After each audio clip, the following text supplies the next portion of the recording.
Assalamualaikum warahmatullahi wabarakatuh. Saya Muhammad Satria Yudika. Di sini saya akan mempresentasikan jurnal yang telah saya rangkum ke dalam PPT PowerPoint. Jurnal tersebut berjudul Karakterisasi Biodegradasi Polimer. Langsung masuk ke pendahuluan. Nah, sejalan dengan pemakaian polimer yang terus meningkat, mengingat keunggulan sifat dan pemakaiannya cukup praktis, ternyata semakin meningkat pula limbah polimer yang dihasilkan terhadap lingkungan. Apalagi sejumlah penelitian telah dikembangkan untuk membuat bahan polimer yang tahan terhadap proses degradasi di lingkungan, seperti fotodegradasi dan biodegradasi. Hal ini apabila tidak segera ditanggulangi akan membahayakan kelestarian lingkungan hidup. Nah, untuk cara penanggulangannya yang dianggap paling bersahabat dengan lingkungan dan tidak menimbulkan masalah baru adalah dengan proses biodegradasi. Namun, kebanyakan polimer yang digunakan secara besar-besaran pada saat ini tidak terbiodegradasi. Oleh karena itu, penanggulangan limbah secara biodegradasi akan terwujud apabila polimer-polimer baru yang digunakan mudah terbiodegradasi. Biodegradasi material organik, terutama polimer alam seperti selulosa, lignin, atau karet alam, dapat terjadi akibat serangan secara mikrobiologis terhadap material tersebut. Mikroorganisme mempunyai kemampuan memproduksi bermacam-macam enzim yang dapat bereaksi dengan polimer alam. Reaksi enzimatik terhadap polimer merupakan suatu proses kimiawi di mana mikroorganisme memperoleh sumber makanan dari polimer. Pada tulisan ini akan dibahas berbagai karakterisasi yang perlu dilakukan untuk menentukan kemudahan biodegradasi dari polimer dan untuk mengetahui perubahan gugus fungsi, sifat termal, dan kristalinitas akibat biodegradasi serta pengamatan kerusakan permukaan akibat biodegradasi. Kemudahan biodegradasi dapat dilakukan melalui analisis kuantitatif dengan teknik gravimetri, perubahan gugus fungsi, sifat termal, dan kristalinitas masing-masing dapat ditentukan melalui teknik Fourier Transform Infrared atau FTIR, dan juga DTA atau Differential Thermal Analysis, X-ray atau XRD. Kerusakan permukaan akibat biodegradasi pun dapat dilakukan dengan teknik scanning elektron mikroskopi. Nah, disinilah sudah masuk ke pembahasannya. Kehilangan massa dan degradabilitas polimer. Metode kuantitatif yang paling sederhana untuk mengkarakterisasi terjadinya biodegradasi suatu polimer adalah dengan menentukan kehilangan massa dan degradabilitas material polimer.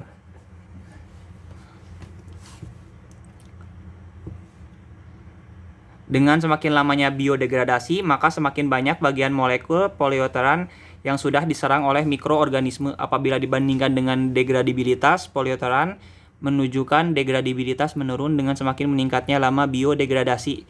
Keadaan tersebut menunjukkan bahwa penurunan laju biodegradasi dapat disebabkan oleh bagian molekul polimer yang dapat diserang oleh mikroorganisme semakin sedikit karena bagian permukaan polimer telah jenuh tertutupi oleh produk biodegradasi.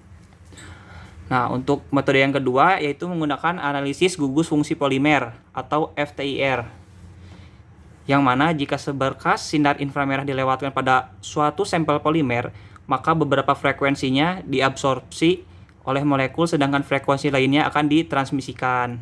Nah, untuk transisi yang terlibat pada absorpsi IR berhubungan dengan perubahan vibrasi yang terjadi pada molekul. Bisa dibaca di sini jenis ikatan yang ada dalam molekul polimernya seperti ini. Ya.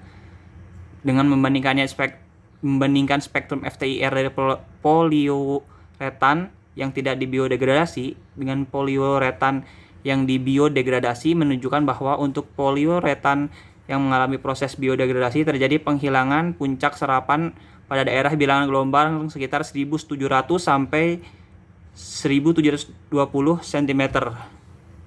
Yang merupakan ciri khas untuk suatu poliuretan, dalam hal ini gugusan uretan NHCOO. Kita langsung masuk ke yang ketiga, yaitu analisis sifat termal polimer dengan DTA atau Differential Thermal Analysis. DTA merupakan teknik analisis termal dengan menganalisis Perbedaan temperatur antara sampel dan bahan pembanding terhadap waktu atau temperatur sampel selama pemanasan. Teknik ini umumnya digunakan untuk mengetahui temperatur transisi gelas, tentang temperatur leleh, serta temperatur dekomposisi. Secara skematik, terprogram DTA untuk polimer semi kristalin ditunjukkan pada gambar di samping ya.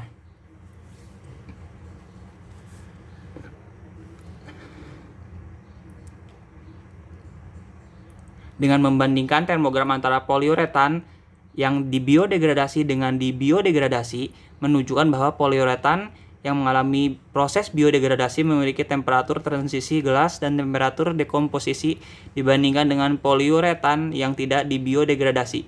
Hal ini menjadi petunjuk bahwa setelah proses biodegradasi, poliuretan mengalami perubahan struktur.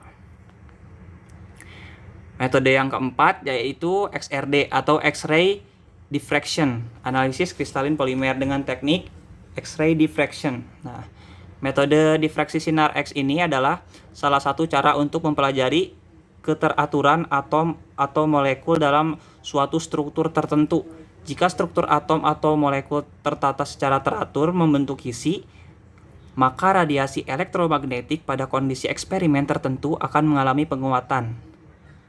Penguatan tentang kondisi eksperimen itu dapat memberikan informasi yang sangat berharga tentang penataan atom atau molekul dalam suatu struktur. Sinar X dapat terbentuk bila mana suatu logam sasaran ditembaki dengan berkas elektron berenergi tinggi. Dalam eksperimen digunakan sinar X yang monokromatis. Kristal akan memberikan hamburan yang kuat jika arah bidang kristal terhadap berkas sinar X memenuhi persamaan berang. Nah, untuk difraksi sinar X ini dapat memberikan informasi tentang struktur polimer, termasuk tentang keadaan amorf dan kristalin polimer.